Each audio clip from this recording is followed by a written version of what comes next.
C'est rencontrer la singularité des personnes.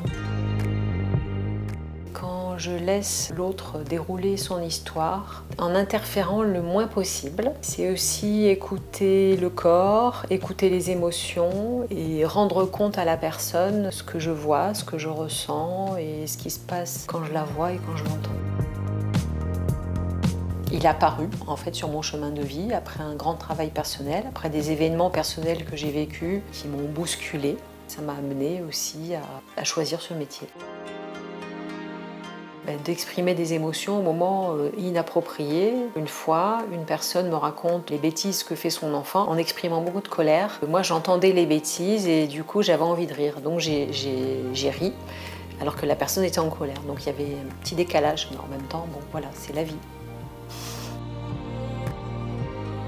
C'est la dernière séance, c'est qu'on fait le bilan de ce qui s'est passé, après peut-être des mois. Et on sait qu'on a partagé des choses très fortes, c'est une joie et en même temps un petit pincement au cœur. Les thérapies avec les enfants, parce que les enfants, ils ont la capacité de trouver facilement les réponses en eux, beaucoup plus facilement que les adultes, enfin d'une autre manière, c'est complètement différent. On a tendance à chercher la petite bête, à comprendre, essayer de comprendre le pourquoi, du comment, les explications, et finalement, eux, de façon spontanée, ils nous donnent leur vérité, et souvent c'est très juste.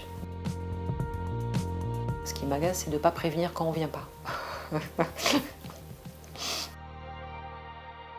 Le travail de supervision que je fais avec des superviseurs, le soutien qu'on a entre collègues, les échanges, la covision, la relaxation, la respiration, le travail de création, mais aussi ça peut être le jardinage, se promener mon chien, enfin plein de choses comme ça, très simples finalement. Déjà de se faire confiance, de lâcher prise, de prendre le temps de faire un travail sur soi, qui dure assez longtemps. C'est pas parce qu'on a un diplôme ou un certificat que tout est acquis. C'est un travail de longue haleine qui dure toute la vie. Sortir de sa zone de confort, être créatif, trouver son style, de rester soi-même authentique, avoir une certaine humilité vis-à-vis de la personne qui est en face. On sait rien en fait. Voilà.